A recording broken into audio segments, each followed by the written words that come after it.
নমস্কার বন্ধুরা, আপনাদের সবাইকে স্বাগত আমার চ্যানেলে। আপনারা দেখছেন প্রতীক স্পিক্স। 2025-এ আমরা সবাই ইনভেস্ট করতে চাই, আমরা সবাই টাকা বানাতে চাই এবং ভালো রিটার্ন পেতে চাই। সেই রিটার্ন পেতে গিয়ে আমরা বিভিন্ন সময় স্টকে ইনভেস্ট করব কিংবা মিউচুয়াল ফান্ডে ইনভেস্ট করব। তো সেই মিউচুয়াল ফান্ডের ভেতরে যত ধরনের প্রকার রয়েছে তাদের উপর প্রত্যেকটার বেস্ট মিউচুয়াল ফান্ড কোনগুলো হবে সেগুলো বেছে আনার দায়িত্ব আমার। তো আজকের ভিডিওতে মিড ক্যাপ কোম্পানির দিয়ে তৈরি মিউচুয়াল ফান্ডের 5টি নাম আপনাদের সামনে তুলে ধরব। আমি সেই কোম্পানির নামগুলো তুলে ধরব, সেই মিউচুয়াল ফান্ডের নামগুলো তুলে ধরব যেই মিউচুয়াল ফান্ডগুলো অ্যাক্টিভলি ম্যানেজ করা হয়। অ্যাক্টিভলি ম্যানেজ মানে যেখানে প্রতিনিয়ত নজর রাখা হয় এবং রিব্যালেন্সিং খুব তাড়াতাড়ি হয়। এই সব মিউচুয়াল ফান্ড কোম্পানিগুলোর রিটার্নও বেশ ভালো হয় এবং মার্কেট অ্যাভারেজের থেকে মাঝে মাঝে ভালো পারফরমেন্সও দেয়। আর যদি মার্কেট অ্যাভারেজের থেকে কমও থাকে তবুও খুব একটা কম থাকে না। সেই ধরনের মিড ক্যাপ কোম্পানিগুলোকে বেছে নিয়ে এসেছি এই ভিডিওতে। বন্ধুরা, যারা আমাকে প্রথমবারের জন্য দেখছো, আমার নাম প্রতীক ঘোষ। আমি এই চ্যানেলে বিভিন্ন ধরনের ফাইন্যান্সিয়াল টুল সম্পর্কে কথা বলে থাকি, যার মাধ্যমে আমিও শিখি এবং আপনাদেরকেও নতুন ইনফরমেশন দেওয়ার চেষ্টা করি। তো আপনাদের প্রতি একটি নিবেদন থাকলো, চ্যানেলটিকে একটু সাবস্ক্রাইব করে নেবেন। যত ধরনের মিউচুয়াল ফান্ড কোম্পানি রয়েছে, যত ধরনের মিউচুয়াল ফান্ডস রয়েছে, তার মধ্যে মিডিয়াম রিস্কের কোম্পানিগুলো রয়েছে মিড ক্যাপ কোম্পানির ভেতরে। মিডিয়াম রিস্ক বলতে কী বোঝাচ্ছে? স্মল ক্যাপ কোম্পানিগুলো কী হয়, তাদের মার্কেট ক্যাপিটালাইজেশন অনেক কম থাকে, সেই জন্য কোম্পানি গ্রোথ অনেক বেশি হয়, কিন্তু এই চান্সও থাকে যে সেই কোম্পানি কখনো গ্রোথ করবে না। সেটাই হচ্ছে risk factor. Mid cap company মানে কি, মার্কেট ক্যাপিটালাইজেশন 5,000 কোটি টাকা থেকে একটু উপরে এবং 20,000 কোটি টাকা থেকে একটু নিচে, মানে এই একটা বড় ব্র্যাকেটের মধ্যে কোম্পানি যেগুলো রয়েছে সেগুলো হচ্ছে মিড ক্যাপ।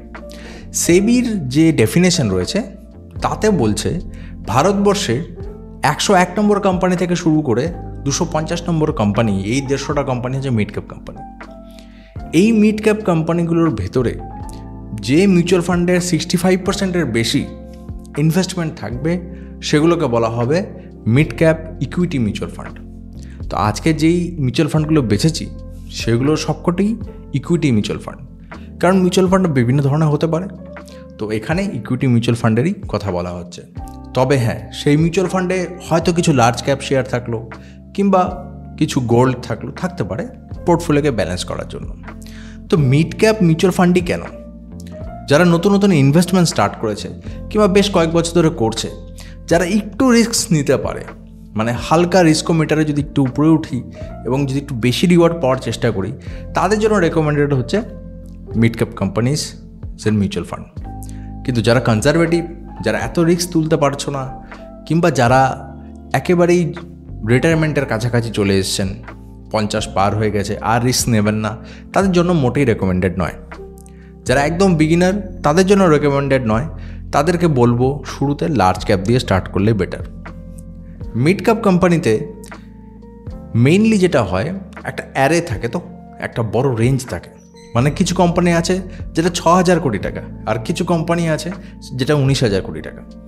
এখানে স্টক সিলেকশন খুব ইম্পর্ট্যান্ট হয়ে দাঁড়ায়, যে মিউচুয়াল ফান্ড কোন স্টকটা পিক করবে। তো এখানে স্টক পিকিং অ্যাবিলিটিটা খুব ইম্পর্ট্যান্ট। সেই জন্য দেখা যায় মিড ক্যাপ মিউচুয়াল ফান্ডের এক্সপেন্স রেশিওটা একটু বেশি হয় এবং এক্সিট লোডও থাকে। এই দুটো জিনিস আমি কম্প্রোমাইজ করতে রেডি থাকবো যখন আমার রিটার্নটা বেশ ভালো হবে। যদি আমি লার্জ ক্যাপের কথা বলতাম, কারণ লার্জ ক্যাপের যে মিউচুয়াল ফান্ডে আপনি ইনভেস্ট করেন না কেন, খুব বেশি আউট পারফর্ম করার সম্ভাবনা খুব কম, কারণ গ্রোথ একটা কনস্ট্যান্ট স্ট্যাগনেন্ট হয়। মিড ক্যাপে কিন্তু অপরচুনিটি অনেক বেশি, সেই ক্ষেত্রে একটু এক্সপেন্স রেশিওটা লার্জ ক্যাপের থেকে বেশি হয়। আজকে যে মিউচুয়াল ফান্ডগুলো বেছেছি সেটা আমি মেনলি ফোকাস করেছি বিভিন্ন ধরনের সেক্টরের উপরে। কোনোটাতে এক্সপেন্স রেশিও বেশি পাবেন, কোনোটাতে এক্সপেন্স রেশিও কম পাবেন। এবার ব্যাপার হচ্ছে, আমি যে মিউচুয়াল ফান্ডেরগুলোর কথা বলবো সেগুলোর মধ্যে এরকম হতে পারে যে আপনারা একটা বাই করলেন, বাকি 4টে বাই করলেন না, সেই জিনিসটাকে আমাকে কনসিডার করতে হয়েছে। তো আমি এমন মিউচুয়াল ফান্ডগুলোকে চুজ করেছি যেগুলোতে সেক্টর যাতে রিপিট না হয়। সেক্ষেত্রে কী হবে, সেম সেক্টরের উপরে হয়তো অন্য একটা এমএনসির আপনি ভালো মিউচুয়াল ফান্ড পেয়ে যেতেই পারেন মার্কেটে। সেখানে যদি আপনার অ্যানালাইসিস বলে ইনভেস্ট করতে, আপনি ইনভেস্ট করবেন। কিন্তু আমি মেইন ফোকাসে রেখেছি, আমি যে 5টে বলবো সেটাতে যাতে সেক্টর বেশি রিপিট না হয়। এবং হাই রিটার্নও দেয় এবং কোম্পানি যাতে অ্যাক্টিভলি ম্যানেজড হয়, সেই হিসাবে আপনাদের সামনে তুলে ধরছি 5টি মিউচুয়াল ফান্ড। যারা এত রিস্ক নিতে পারবে না, হাই রিস্কে ইনভেস্ট করতে চাচ্ছ না, একটু ওয়েট করো, লার্জ ক্যাপ মিউচুয়াল ফান্ডেরও ভিডিও আমি নিয়ে আসবো। সেই ভিডিও দেখে তোমরা মিউচুয়াল ফান্ডের একটা আইডিয়া পেয়ে যাবে। সবার প্রথমে যে মিউচুয়াল ফান্ড আপনাদের সামনে তুলে ধরছি সেটা হচ্ছে কোয়ান্ট মিড ক্যাপ ফান্ড। এই ফান্ডটি টোটাল যে অ্যাসেট রয়েছে সেটা হচ্ছে 8,941 কোটি টাকা, মানে বেশ বড়সড় একটা ফান্ড, মানে খুব বড় না, মিডিয়াম রেঞ্জের একটা ফান্ড। এক্সপেন্স রেশিও 0.58%, সাধারণত 0.5 মানে রেকমেন্ডেড হয়, এখানে একটু বেশি, কারণ আমি রিটার্নটাও বেশি আশা করছি। এখানে সেক্টর যেটা আমি ফোকাস করেছি সেটা হচ্ছে হেলথ কেয়ার, এনার্জি সার্ভিসেস। দেখুন, আমার মনে হয় করোনার পরে হেলথ কেয়ার যে শেয়ারগুলো উপরে চলে গেছিলো সেটা একটা বড় কারেকশনের থ্রু চলে গেছে। আবার সামনের দিনে আগামী বছরে এগুলো একটা র্যালি আনতে পারে। এই বছর যেরকম পিএসইউ স্টক, ডিফেন্স স্টক খুব বেশি র্যালি দিয়েছে, নেক্সট ইয়ার হেলথ কেয়ার সেক্টরে আবার হতে পারে, কারণ অলরেডি একটা বড় কনসলিডেশন তারা নিয়ে নিয়েছে। সেই জন্য আমি মেনলি হেলথ কেয়ার আর এনার্জিকে ফোকাস করে এই ফান্ডটিকে চুজ করেছি। এখান থেকে রিটার্ন দেখতে পাচ্ছেন 1 বছরে 26.1% দিয়েছে, কম্পারেটিভলি অনেক লো, মানে আদার্স ফান্ড যত দিয়েছে সেই হিসেবে লো। তবু আমি এটা কেন চুজ করেছি, কারণ এটা কোয়ান্ট কোম্পানির। কোয়ান্ট কোম্পানি রিসেন্টলি এত নাম করেছে, বিশেষত স্মল ক্যাপ মিউচুয়াল ফান্ডের ক্ষেত্রে এত অ্যাক্টিভলি তারা ম্যানেজ করে। আমি আশা করছি তাদের এই যে অ্যাবিলিটি সেটা এই মিড ক্যাপ ফান্ডেও নেক্সট ইয়ার রিফ্লেক্ট হবে এবং 2025-এ বেশ ভালো রিটার্ন দেবে। যদি 3 বছরের আমরা রিটার্ন দেখি তো 23% আমরা রিটার্ন পাচ্ছি, এবং 5 বছরে যদি দেখি তাহলে আমরা 33% প্রায় আমরা রিটার্ন পাচ্ছি। সেদিক থেকে দেখতে গেলে মিউচুয়াল ফান্ডটি বেশ ভালো, এবং মিউচুয়াল ফান্ডে একটি ব্যালেন্স করে ইনভেস্ট করে এবং অ্যাক্টিভলি করে। তো এই বছর একটু রিটার্নটা কম, আশা অনেক বেশি ছিল, কিন্তু 2025-এ এটা খুব ভালো পারফর্ম করতে পারে। আলফা যেটা রয়েছে 5.01 রয়েছে, যেটা খুব ভালো। শার্পিটা 2-এর উপরে নেই। মিড ক্যাপ সেক্টরে কোনো মিউচুয়াল ফান্ডে আমি 2-এর উপরে শার্পি রেশিও পাইনি, সুতরাং যেটা স্ট্যান্ডার্ড রয়েছে 1.20 সেটার আশেপাশে এটা রয়েছে 1.21। বিটা 0.95, তার মানে মিড ক্যাপ ইন্ডেক্স যেরকম পারফর্ম করে এটা ঠিক সেই হিসাবেই তাকে ফলো করে, খুব বেশি ফ্ল্যাকচুয়েশন হয় না। স্ট্যান্ডার্ড ডেভিয়েশন 16.87, মানে +16% রিটার্ন দিতে পারে, আর যদি মার্কেট খুব খারাপ যায় তাহলে -16% রিটার্ন দিতে পারে। -16% রিটার্ন যদি আমি এখান থেকে মাইনাসও করে দিই তবুও 10% রিটার্ন আমরা এখান থেকে পেতে পারি। নেক্সট যে ফান্ডটার কথা বলছি সেটা হচ্ছে ICICI Prudential mid cap fund. এই ফান্ডটি নতুন ফান্ড, একটা নতুন ফান্ড এই পোর্টফোলিও লিস্টে তুলে ধরার কারণ এটাই, অনেক সময় কি হয় পুরনো ফান্ডগুলোতে যারা ইনভেস্ট করছে তারা দেখে যে নতুন নতুন ফান্ড আসছে, খুব তাড়াতাড়ি সেগুলো গ্রো করে যায়, সেই হিসাবে এটাকে পিক করা। কোম্পানি আমি ওই জন্য আইসিআইসিআই প্রুডেন্সিয়ালকে চুজ করেছি, কারণ এর একটা রেপুটেশন রয়েছে মার্কেটে, এবং এর যে ফান্ড ম্যানেজার রয়েছে সে অলরেডি যে অ্যাপয়েন্টেড, সে অলরেডি অনেকগুলো ফান্ড এই হিসাবে হ্যান্ডেল করে এসছে।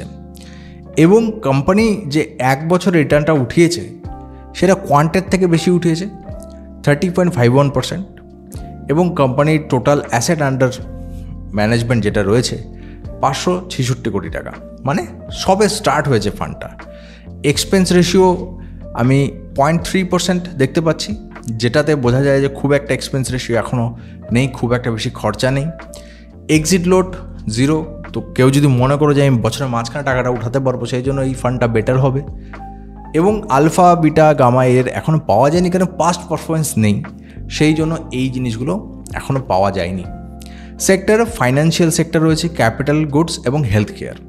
ফোকাসটা মোটামুটি সেমই রয়েছে, যাতে নেক্সট ইয়ার একটা ভালো গ্রোথ ক্যাপচার করা যায় সেই হিসাবে ফান্ডটি তৈরি। নেক্সট যেই ফান্ডটির কথা বলতে যাচ্ছি এইচএসবিসি মিড ক্যাপ ফান্ড। এটা একটু এক্সপেন্সিভ বলতে এক্সপেন্স রেশিওটা একটু বেশি, 0.68%, মানে এটা অ্যাভারেজ যে এক্সপেন্স রেশিও থাকে তার থেকে অনেকটাই বেশি।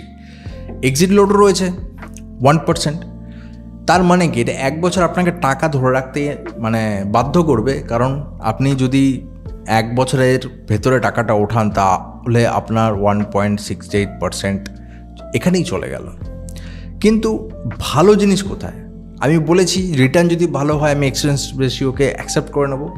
1 বছরে 42.96% রিটার্ন দিয়েছে, 3 বছরে 23%, 5 বছরে 25%, মানে এই লাস্ট ইয়ার খুবই ভালো পারফরমেন্স দিয়েছে। আলফা দেখতে পাচ্ছি একটু কম রয়েছে, কোয়ান্টে 5-এর কাছাকাছি ছিল, এখানে 3.7। শার্পি বেশ ভালো, আগের থেকে বেটার।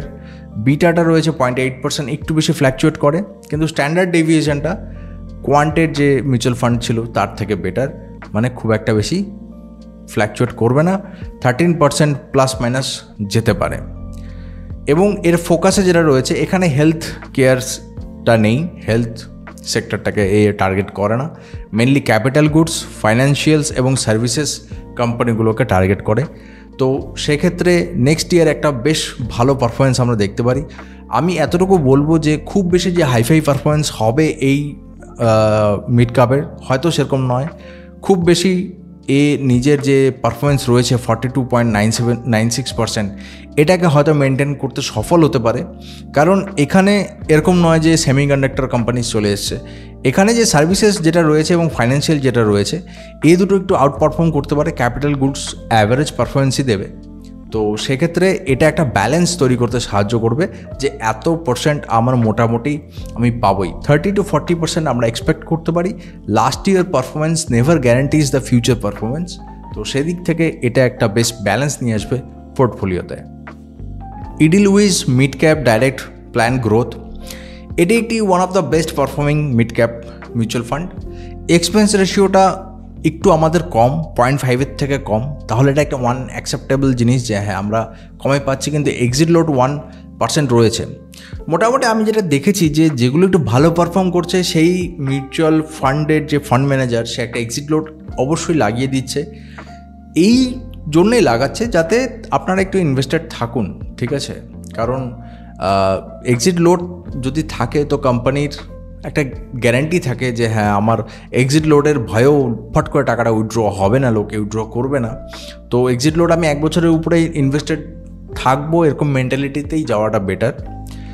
কোম্পানি আলফা বেশ ভালো রয়েছে 4.6, শার্পি রেশিওটা বেশ ভালো, বিটাটাও বেশ ভালো, খুব একটা বেশি ফ্ল্যাকচুয়েট করছে না। স্ট্যান্ডার্ড ডেভিয়েশন মার্কেট অ্যাভারেজেই স্ট্যান্ডার্ড ডেভিয়েশনটা রয়েছে 15.5-এর মতো মার্কেট অ্যাভারেজ রয়েছে, সেখানে 14.7, একটু কম ফ্ল্যাকচুয়েট করবে। সেক্টর ক্যাপিটাল গুডস, ফাইন্যান্স এবং সার্ভিসেস। এবং এখানে যে জিনিসটা আমি ইম্পর্ট্যান্ট সেটা হচ্ছে যে এটা one of the best performing এবং এর লাস্ট 5 বছরের অ্যাভারেজটা কিন্তু আগেরগুলোর থেকে অনেক বেটার। মানে এই বছরে 44.96% তো আছে, কিন্তু 5 বছরে কিন্তু 31%। এতক্ষণ যেগুলো দেখলাম 5 বছরে 22%, 23% করে দিয়েছে, কিন্তু এটা 5 বছর 31% রিটার্ন দিয়েছে। অর্থাৎ কোম্পানির ম্যানেজমেন্ট ভালো রয়েছে, মিউচুয়াল ফান্ড কোম্পানি ভালোভাবে এটাকে অ্যাক্টিভলি ম্যানেজ করছে এবং একটা লং টার্মে ভালো রিটার্ন আমরা আশা করতে পারি। তো কেউ যদি লং টার্মে ইনভেস্টার থাকতে চাও যে আমি এটাকে 6 বছর 7 বছর ইনভেস্টার থাকবো, তাহলে এটা একটা বেশ ভালো অপশান হবে এবং এটা ব্যালেন্স বানিয়ে রাখবে পোর্টফোলিওতে। খুব হাই রিস্কের মানে খুব বেশি যে হাই রিস্কের কোম্পানিতে ইনভেস্ট করে তা নয়, রিস্ক অবশ্যই রিস্ক আছে, মিড ক্যাপ মানেই রিস্ক আছে, কিন্তু যে খুব যে হাই রিস্ক তা নয়, সেখানে একটা ভালো আমরা রিটার্ন আশা করতে পারি। লাস্ট এবং সবথেকে বেস্ট মিড ক্যাপ ফান্ড যেটা এই বছর ভালো পারফরমেন্স করেছে, আমি আবার বলে দিচ্ছি past performance doesn't guarantee the future performance, future return কী হবে সেটা তো বোঝা যাবে। এর অ্যাসেট আন্ডার ম্যানেজমেন্ট অনেক বেশি, 20,000 কোটি টাকার উপরে অ্যাসেট ম্যানেজ করছে। এক্সপেন্স রেশিওটা একটু বেশি 0.57%, কিন্তু কী যায় আসে পারফরমেন্সটাও দেখো 58.01% রিটার্ন দিয়েছে। এক্সিট লোড 1%, আমি বলেছি যে এই কোম্পানিগুলো একটু ভালো রিটার্ন দিচ্ছে, এক্সিট লোড মিড ক্যাপে রাখছে তারা। আলফা দেখো, আলফা যেহেতু এতটাই পারফরমেন্স হয়েছে, এই পারফরমেন্সটা বাড়লে এই আলফাটা অটোমেটিক বাড়তে থাকবে, ঠিক আছে? তো 12.02 হচ্ছে তার আলফা, 58.01% তার 1 বছরের রিটার্ন। আমরা 5 বছরের যদি রিটার্ন দেখি তার মানে 33.31%, সেটাও অনেক বেটার। অন্যান্যগুলোর থেকে অনেক বেটার। কোথায় ইনভেস্ট করে? অটোমোবিল সেক্টর, টেকনোলজি সেক্টর আর ক্যাপিটাল গুড সেক্টর। আগামী দিনে অটোমোবিলের বিভিন্ন ধরনের মানে ফিউশন আসবে ইন্ডাস্ট্রির ভেতরে। যেরকম অলরেডি ইলেকট্রিক ভেহিকেলের একটা ফিউশন চলছে, ফ্লেক্সি ফিউলের উপরে একটা ফিউশন চলছে, এবং সিএনজির উপরেও অনেক ফিউশন চলছে। মানে বিভিন্ন সেক্টর মার্জ হয়ে হয়ে কোম্পানিজ তৈরি হবে। তো সেখানে অটোমোবিলের চাহিদা বাড়বেই, এবং আগামী দিনে অটোমোবিল নিউক্লিয়ার ফ্যামিলিকে টার্গেট করে অটোমোবিলগুলো তৈরি হচ্ছে। লাক্সারি ব্র্যান্ড তো রয়েইছে, কিন্তু মেন টার্গেট হচ্ছে মিডল ক্লাস এবং আপার মিডল ক্লাস। এদেরকে টার্গেট করে অটোমোবিল কোম্পানিগুলো বিভিন্ন ধরনের গাড়ি নিয়ে আসছে। সেই জন্য অটোমোবিল এবং টেকনোলজি দুটোই খুব ইম্পর্ট্যান্ট সেক্টর। আগের সেক্টরগুলোতে এই অটোমোবিল আর টেকনোলজি ছিল না। হেলথ কেয়ার দুটো কভার করেছিলাম, বাকি দুটো সার্ভিসেস এবং গুডসের উপরে কভার করা ছিল। এখন যেটা থাকলো সেটা হচ্ছে অটোমোবিল এবং টেকনোলজি প্লাস ক্যাপিটাল গুডস তো রয়েইছে। স্ট্যান্ডার্ড ডেভিয়েশন মার্কেট অ্যাভারেজ বিটাটাও 0.85% ফ্ল্যাকচুয়েট করবে, কিন্তু খুব বেশি যে ফ্ল্যাকচুয়েট করবে তা না। মানে ঠিক আছে, এর থেকে বেশি যদি হয় তাহলে পরে হয়তো মানে আমাদের রিটার্নটা অতটা হবে না। যতটুকু প্রয়োজন ফ্ল্যাকচুয়েট করার, যতটুকু রিস্ক টেকার, মানে রিস্ক না নিলে তো আর প্রফিটের রিটার্ন পাওয়া যায় না। তো কোম্পানি, অ্যাসেট ম্যানেজমেন্ট কোম্পানি ততটুকু রিস্ক নিতে রেডি। কিন্তু যেরকম পারফরমেন্স মতিলাল অসওয়ালের আদার্স ফান্ডগুলোও দিয়েছে, সেদিক থেকে খুবই একটা পজিটিভ দিকেই যাচ্ছে, এবং লাস্ট পারফরমেন্স থেকে তো এটা নাম্বার 1-এ রয়েছে সব জায়গায়, সেটা দেখাই যাচ্ছে। তবে মতিলাল অসওয়ালের আমি কিন্তু আগেই বলে দিই, হাই রিস্ক। কেউ যদি বছরের মাঝখানে টাকা ওঠাতে যাও, হয়তো পোর্টফোলিও একটু নেগেটিভে থাকতে পারে, কিন্তু লং টার্মে এটা কিন্তু ভালো পারফরমেন্স করবে। অ্যাটলিস্ট 1 বছর তো থাকতেই হবে। আমরা মিউচুয়াল ফান্ডে ইনভেস্টমেন্টের কথা বলছি যখন, তখন 4-5 বছর তো কোনো ব্যাপার হওয়াই উচিত না। ফান্ড তো চেঞ্জ করতে গেলে একটু সময় লাগে, সময় নিয়েই চেঞ্জ করা উচিত। অ্যাটলিস্ট এই এক্সিট লটে 1% কোম্পানিকে ফ্রিতে দিয়ে লাভ নেই। তো লম্বা টাইমে যদি ইনভেস্টার থাকতে চাও, সে তার জন্য এই কোম্পানিটা বেস্ট। তো বন্ধুরা আজকের ভিডিওতে বেশ কয়েকটি ফান্ড তোমাদের সামনে আলোচনা করলাম। তো বন্ধুরা আজকের ভিডিওতে বেশ কয়েকটি মিড ক্যাপ মিউচুয়াল ফান্ড নিয়ে তোমাদের সাথে আলোচনা করলাম। নেক্সট ভিডিওতে আমি লার্জ ক্যাপ মিউচুয়াল ফান্ড সম্পর্কে কয়েকটি লার্জ ক্যাপ মিউচুয়াল ফান্ড বেছে নিয়ে আসবো আপনাদের জন্য, যেগুলো বেশ ভালো থাকবে এবং বিভিন্ন সেক্টরকে যাতে কভার করে আমি সেটাকেই অবজার্ভ করে নিয়ে আসবো। আশা করি তোমাদের ভিডিওটি ভালো লেগেছে। ভিডিওটি যদি ভালো লাগে তো একটা লাইক দিয়ে দিও, লাইক খুব ইম্পর্ট্যান্ট। আর যদি ভিডিওটি আরও বেশি ভালো লাগে তো একটা সাবস্ক্রাইব করে দিও। দেখা হবে তোমাদের সাথে পরবর্তী ভিডিওতে।